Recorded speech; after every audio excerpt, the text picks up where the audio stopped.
Broadcasting from the business capital of the world, this is the Podcast Business News Network. See, this is what I love about the work that she does.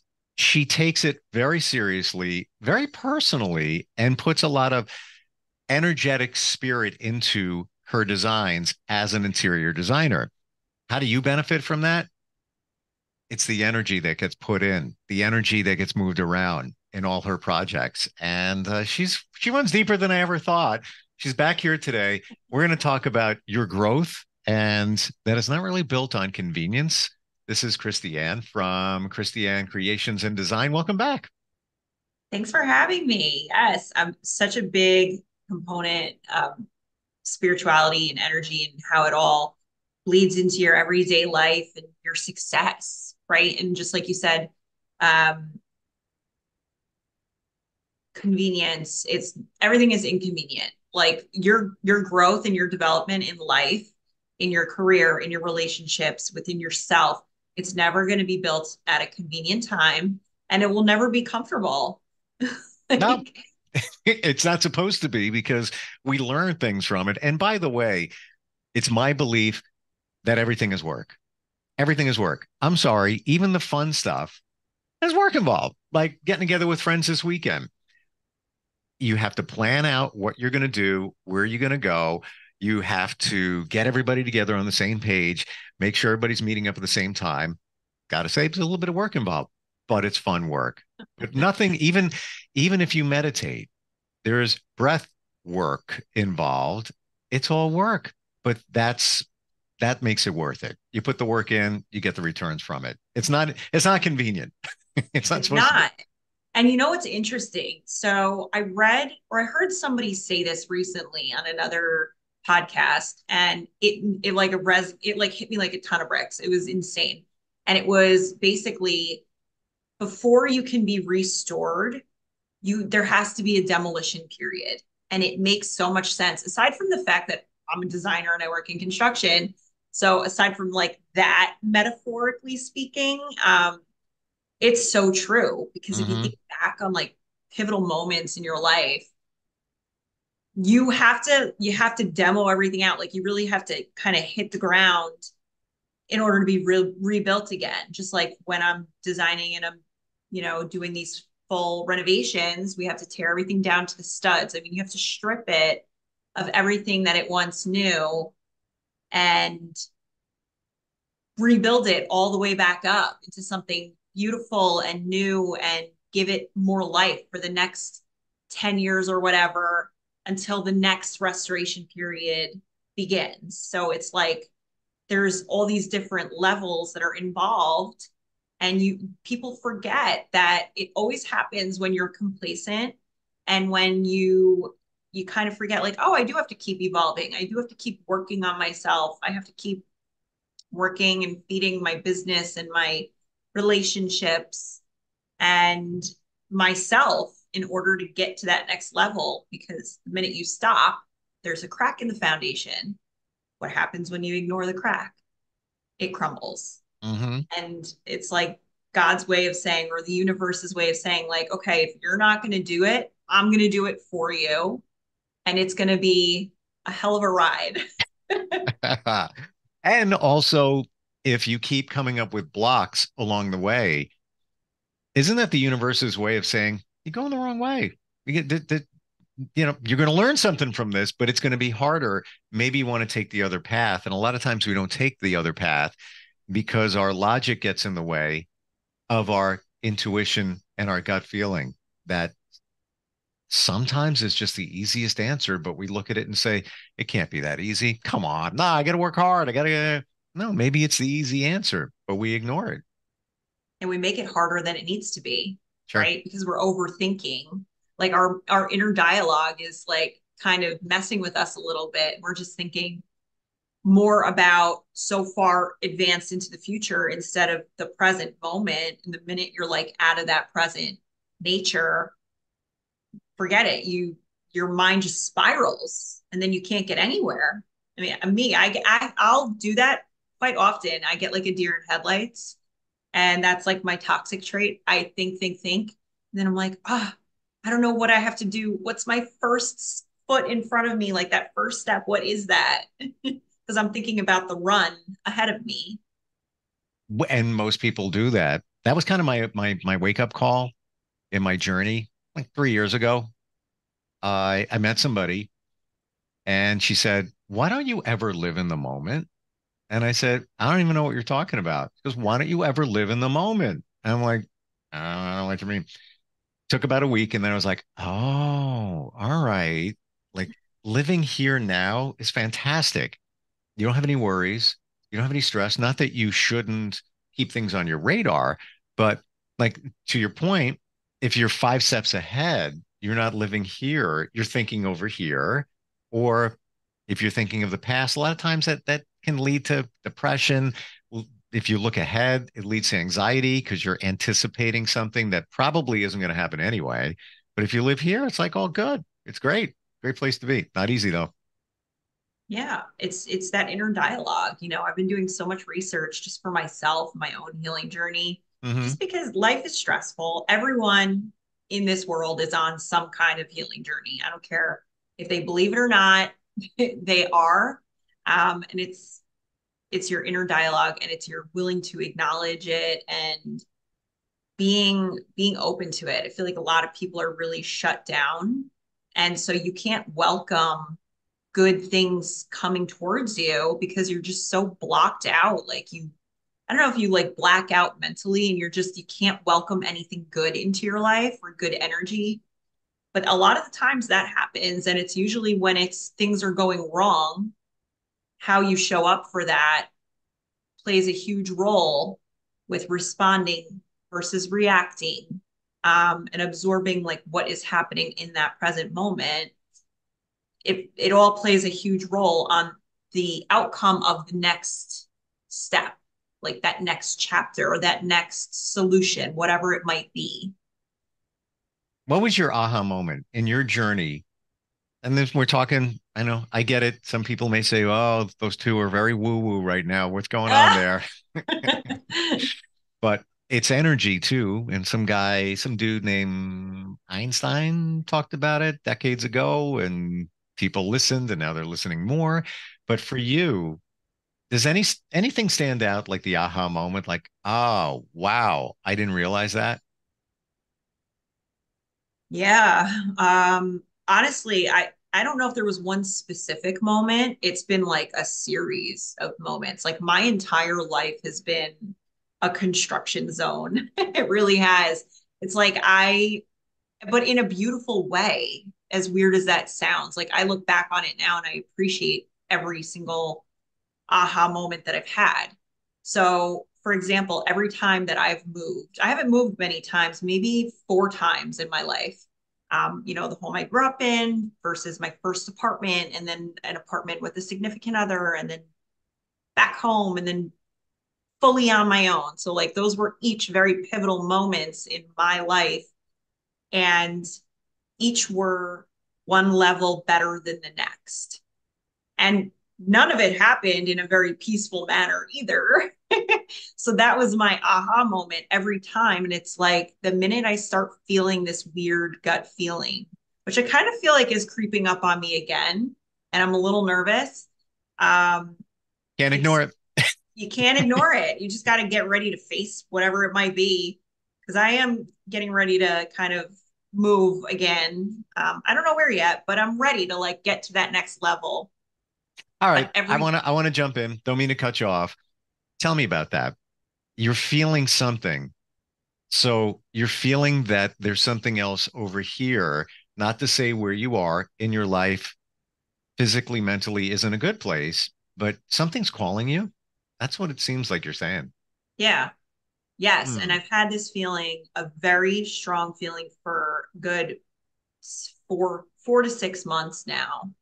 And this is something that me personally, like the spiritual non-believers and people who don't believe in like energetic signs and things to that nature will just like roll their eyes at this statement. But I have this superpower where I feel things very specific. And when I get this like gut feeling, like in the pit of my chest, not my stomach, like it's in my chest, I know that something huge is about to happen, and it could be good and it could be bad. And there's no way of knowing until I'm a little bit closer and I can tell based on my anxiety levels. Hmm. And I have had this happen in the most chaotic, crazy ways ever that has never failed me. And that's like been my confirmation that, okay, my gut intuition is stronger than most. And I don't know, other people, maybe they choose to ignore it, but I feel like our gut, our gut intuition is really our driving force and factor for everything we do in our life. I completely agree with you. Totally. And we we don't hear it many times because of everything around us. So many distractions, everything going on. We don't listen to what it's trying to say to us. We have all, my belief, we have all the answers inside of us. Anything you need answered, I got to make a choice of A or B. I don't know which one. You know the answer. You know the answer. It's hearing the answer and making it clear. And I could look back on my life, and every time I ignored my gut, major decisions, I brutally blanked up. And I know what they are. I could, we're talking about building. Okay. Um, I remember years ago standing in an open field, holding my daughter, who was 3 at the time, with a builder and my now ex-wife. And my gut was screaming, bad idea. Don't do it. Don't build this house. Don't. All right, Victorian wraparound porch, going to be beautiful. Don't do it. Don't do it. But I was already in. I was already ready to, break ground. I wound up getting divorced late, a year and a half after that. And it was just screaming at me. And every other thing that I ignored over the years, it was a mistake. I should have, well, maybe not a mistake, a learning experience. We have to learn to listen to our intuition, Right. and trust it, trust ourselves, and trust the universe. But can you think back to those times where you didn't listen to it? Yeah. I mean, listen, every time, like these are such pivotal learning moments for each person as individuals, right? I mean, the minute you don't listen to your gut, it's going to tell you exactly why you didn't listen to your gut. That happened to me 2 years, no, a year and a half ago now, in a major financial scandal that I was in. And I was too far in of when it like the red flag finally went off, the alarm started blaring in my mind where I was learning investments in in Bitcoin in an app that was designed to look like the New York Stock Exchange. I'm not a finance person, I'm a designer, so I don't know like what's real and what's not. And the person I was learning from was supposedly an ex-banker, also in the design real estate field, and was showing me without asking for any information. And the fact that they weren't asking me for my information was comfortable for me to validate that, okay, this person is not trying to steal from me. Little did I know he was the one who created this website that literally was designed to look like the New York Stock Exchange. And I was so far into it. At this point, I had invested $65,000 of my money into this and I grew it to be 93. Now, when I got to that 93 mark, I was like, I got to cash out. I'm done. But I was like severely nervous. Like there were some red flags and I'm like, I can't move forward anymore. I have to get out. I have to get out. And I couldn't because that person locked my digital wallet. Now, digital wallets, once it's locked, forget it. That's out there in the universe. You'll never get that money back, no matter what you do. You can call the FBI, which I did. You can call the feds. It was a big case. It's still ongoing. And I ignored my gut at Hmm. that time the best that I could to keep getting a little bit more money, just a little bit more. And I could have probably saved myself $15,000 to $20,000 if I ignored that first gut. And I didn't because I was selfish. Mm. I thought like it was a quick fix, just like that first episode we had where we talked about shortcuts being more expensive in the end. This is a perfect Sure. example of that too. It's like you try to take the shortcut and it ends up kicking you in the butt at the end. I'm sorry you went through that. It's yeah, those people are out there, but it seemed reasonable. So your logic kicked in. Not asking me for information. Should be okay. We should be all right here. But underlying your gut is saying, yeah, we got a problem. This doesn't seem right. But I, Mm-hmm. you said something before, and I want to go back to it. And it was a great analogy how sometimes to be reborn, don't mean that religiously, that we need to start fresh, like with a reno, where everything is just wiped out and we start from the beginning again. And somebody told me who's very intuitive years ago that when you're at your lowest point, you're most humble. So now Mm-hmm. you're open to receive all of this stuff that you should have maybe gotten another time or learn things. But sometimes you have to be down here, come back up to here. And it just reminded me of you talking about doing a full demolition. Demolition and Well, restoration. yeah, The restoration restoration's great. can't happen without the demolition. Yeah, restoration's a great word because yeah, when you think of it in terms of your life, you want a restoration? Sure, I'll take one. What do you got? Absolutely. And yeah, and you're right in that anybody that says they're not on a healing journey or they've never had trauma before, and when we say trauma, we're not just talking about those major things. It could have been some you got bullied as a kid when you were 7 and you're holding on to that your entire life and that's holding you back from moving your life forward. Um, yeah, a lot of that stuff we don't realize until we start looking deeper into it. Well, a lot of people, I've noticed there's a whole generation too of people like my parents' age, for example, that whole generation, I think they're just starting to kind of realize Yeah. exactly what they did go through as kids and teenagers and the way that their lifestyles were growing up and how they projected that onto, our generation, Hmm. essentially.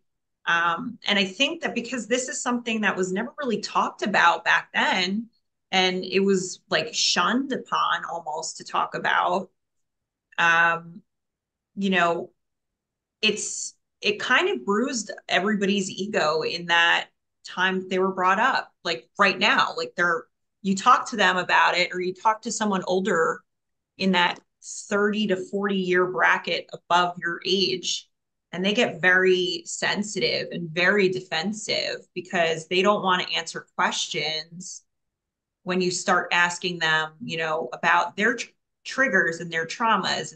It really bothers them. And that's something I've kind of also been studying amongst my friends and my family and colleagues as well, because you do see it. I see it in my workforce as a Hmm. designer, as like a young designer, and a lot of contractors are much older. A lot of electricians and plumbers and architects, much older. They take a lot of that burden and that trauma and they project it onto what's around them. And it's like I don't know if it's power versus ego or what, but I think that it's just there's no awareness. Or it's hidden. And you're right, it's generational because if you look at older people, you said the word therapy, Hmm. 40 years ago.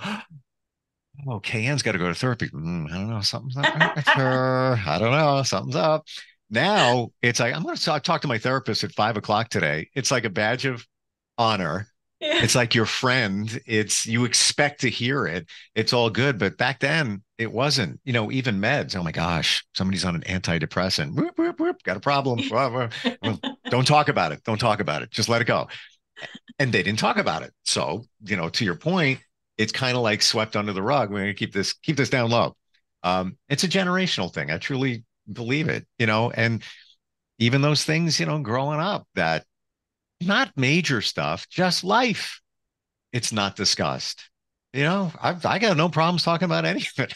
I had hypnotherapy and I said right to and my childhood was okay. We all have stuff. I said right to the hypnotherapist. Yeah, take me back to my childhood. Let's go right now. I Yeah, I just I want to do hypnotherapy. Like, how was that? fantastic. Do it. Really? Don't wait. Don't wait. Find a good one, but don't wait. I've done hypno, and this is only in the past 2.5 years. I've done Huh. hypnotherapy for the childhood stuff, and it's been said and even proven that 0 to 7 years of age, anything that you experienced pilots you now in your subconscious. So even just a passing comment, you walk past the kitchen, you hear somebody say something, your mom, it wasn't even directed at you. Now you're living your life because of that.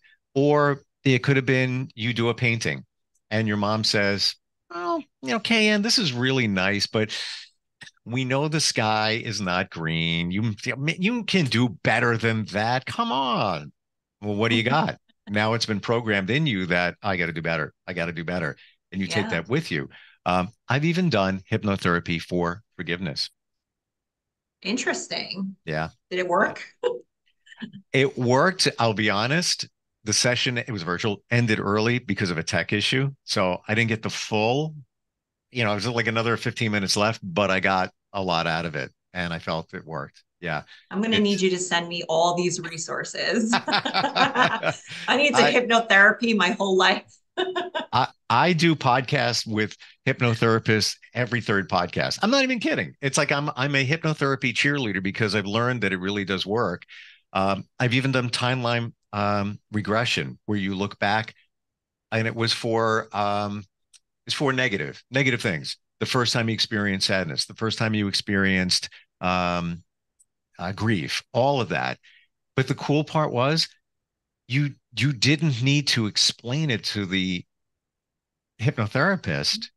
It's just, all right, think of the time when you first experienced sadness. When was that? And you try to think back and you think you're there. And then, then it almost like your mind flies above it and you kind of go even deeper into it. Super cool. Like your subconscious is everything, Yeah, piloting us.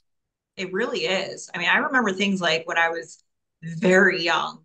I remember certain, like very specific things in my Me too. life Me too. so clearly that it scares other people when I even bring it up. And they're like, how do you remember that? All right. But Let like, me ask I'll you, remember let me like ask you a question. Don't the say it. nail polish I had. Okay. I've heard, and this is not from a hypnotherapist, I heard this even before any of this, that many times we remember the things that were negative from our childhood as a way to protect us, I guess, if it ever happens again. So if you think back to those things, and I don't mean like I was 3 years old, I got a really bad sunburn, like really bad, not, bubbling up bad. I remember it. Like, Yeah. why? I remember waving bye bye at 3 and then falling off the radiator and cutting my head off. I remember that.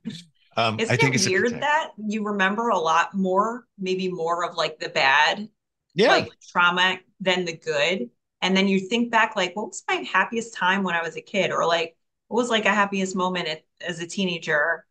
And you're like, what was that? Why can't I remember that? And I can so hyper focus on like the bad, but I can't hyper focus on the Right. good, right? I think it's designed to protect us. And it's funny, you just made me think of a good memory from your childhood. I need a moment. Like I'm thinking, not that it was bad, but Right. Not that it was bad, but it's like pinpointing that really one pivotal good right. moment. It for me, it probably was when I was, I don't know, 8 or 9 at my aunt's house listening to the radio. And then I got my first job in radio when I was 17, and I still do it. Wow. It's all on the radio every day. See, that's Excuse me, great. along podcasts and marketing and everything else. But that for me, that was a happy moment. Like listening to songs, like the radio was like glued to my ear, back then. But for me, that was a happy moment. But it's interesting when you look. Um, you're a designer, and what a different direction we took today. Well, because it all plays a role in design. I mean, think of it like I wear so many creative hats that like I can't even just call myself a designer, an interior designer. I would say I'm a designer, a creator of like all things because there's so many niches. Like I'll never be put into one box ever. hmm It's hmm like you just can't with me. So I feel like that spirituality part totally bleeds into the creative nature of life. I completely agree. And the same person that told me And it's all about energy. But the same person that told me when you're at your lowest point, you're most humble. And this is a very visible celebrity psychic. That's all I'm going to say.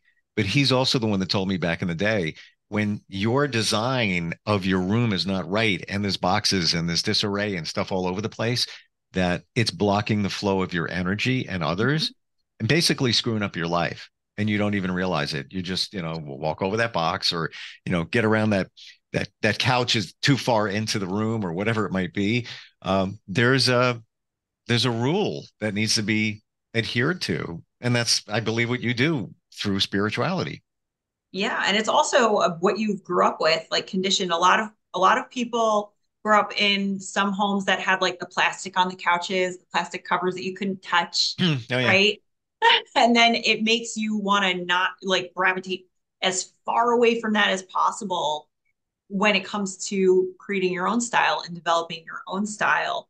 Like me personally, my grandmother's house was everything was white, like pure white. The sofa, the walls, the plates, like everything was pure white. There was not one speck of color. And to this day, like I cannot be in a white room. It just like traumatized by it. Hmm. So I've had clients come to me and they're like, I want all white. I want an all white kitchen. I want a white backsplash, a white cabinet, a white countertop, white walls. And I'm like, why? Like, why? It's so undesirable. Like, I what? know. Yeah, you just want to take a can of paint and just splash it on the wall or something. Just give me something. It It's makes funny you with more of a the mess. plastic slip covers. I knew when I was growing up a family that had that, and how do I say this? Uh, they everything was a facade. They're they weren't who they really were. You look at them, oh, they look at the perfect family. Behind the scenes, they were miserable. And it's almost as if that the couch was just a facade as well with the plastic. It wasn't real. Wasn't real. You got to put the plastic on. Just, it's they were plastic. Yeah. I Well, don't think it's a mask, right? It's it's a like mess. everyone's wearing a mask of some sort, and that's a perfect example. Yep. Yep. Interesting talk today. Gotta tell you. It Yeah. really was. See, all these things, like this is what I geek out on, this kind of stuff, because it all plays a role in each other. And it does when you think of what's involved with the design and the synergy and the energy that goes into it and has to move around and has to be just right. There's some universal spirituality that goes into it. I believe, and I believe that's creativity. I'm kind of the same way you said before when it comes to finance. Oh, you keep that away from me. I don't Yeah. I had to talk to my accountant today. I'm like, I don't want to do it. It's just not fun. Creative is fun. If somebody's looking for a change, how do they find you? They can find me on my social media, my Instagram, KN Creations and Design, my website, KN Creations and Design. Everything is spelled with a K. Hmm. You can find me on TikTok and a lot of like my social media. You're going to see a lot of the travels and a lot of that spirituality in my travels around the world for sourcing and meeting new people that live totally different lives than us, but they're creatively a genius. Like the way that they do their millwork, their pottery, their textiles. So it's really Hmm. interesting when I try to showcase on all of my platforms. I got to check it out. And I want to say that I give you a lot of credit for uh, the courage and the foresight to have this conversation today. And as you connect it to what you do, many wouldn't. Many might say, well, people are going to think I'm a little woo woo and they might not hire me. I say, if you think that, you're wrong. I'm sorry. You're wrong. That's it. It's true. My clients, they know me. I let them know right off the bat. I'm like, this is what you're getting when you hire me. This is who I am, and take it or leave it. But it's going to be fun. It's a fun ride. Because there's deeper thought and meaning into what you do as opposed to here's a couch, throw it in that room. Here's a table, throw it, color in the wall. Here's some swatches, do it. There's much more going deeper. And you showed that today. So I appreciate that. Yeah, of course. There's one, so you'll laugh really quickly. I had a client who lives in a house that was designed by the same architect as the guy who designed the Empire State Building in New York. So he designed like a handful of houses in the same area. Um, and he made it in such a way where like there were all these hidden doors and things like in the attics and whatever. So I renovated her whole attic and turned it into a whole guest suite. It was a bathroom, like a sitting area, a master suite bedroom, closets, whatever. There was a hidden closet. The client, knowing how spiritual I am and, my spiel, they called me in a panic one day because the guys, when they demoed out it was already like in shambles. It wasn't a finished space, but they had to rip it apart.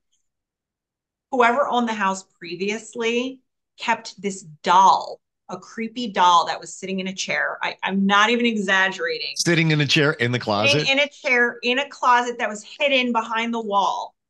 And the client called me up like hysterics. Like they didn't know what to do. The guys wouldn't touch the doll. Nobody would go near this doll. So they couldn't renovate. Like they couldn't continue doing the demo. And I said, okay, don't touch it. It's probably bad luck. I don't know what to do with that thing. I said, maybe like, I don't know, get like pinchers and put it in the garbage. I don't know. I would have busted out the sage and the Palo Santo. That's what I said. I'm like, we need a sage this place. Like, if we're going to demo around this thing and you're not willing to move it, I'm not touching it. Yeah. You couldn't pay me millions of dollars to touch that thing. That's generational. That is beyond creepy. The doll, somebody could have dropped it sitting on a chair. That was intentional. Oh, no, it was intentional. It was really creepy. The guys, they put a garbage bag on top of it just to cover it because it was staring at them and they couldn't work. And I was like, where is it? Every time I did a site check and they were like, it's over there. I said, okay, we're going to put a new door, a new closet, and you're never going to go in that closet. I said, get a padlock. I don't care. I mean, it turned out beautiful in the end, but that doll is still sitting in a closet with a bag over its head. Get out of here. Day. Seriously? Yeah. I wouldn't touch it. The guys wouldn't touch it. The client wouldn't touch it. And I said, just sell the house. Like I would move if it were me. Wow. I didn't expect that. Yeah. It's actually pretty funny. We're gonna leave it. Did you name it? Did it come up? Somebody have a name for it? No, I don't think so. I was just too terrified. Yeah. Wow. I wouldn't know what to do. I mean, my suggestion would be the sage and the Palo Santo, but I'm not doing it. No. Yeah. It's almost like Ghostbusters. Who are you going to call? They call me, apparently. Apparently. Yeah. Kayann, thank you so much for today. Really appreciate it. And yeah, we went deep, but it was super interesting. Really was. Yeah. We got more next week. So all right. We'll catch up. Thank you. Thanks. And we'll be right back. Are you looking for even more of the podcasts and hosts that you love? The Podcast Business News Network is proud to announce that you now have even more ways to listen live. Check out the MyTuner Radio, online radio box, and Simple Radio apps on iOS and Android, or find us online. Search for Business News Network on mytuner-radio.com, or search Podcast Business News Network on streama.com and onlineradiobox.com/US. Take your podcast on the go and don't miss a minute of the action.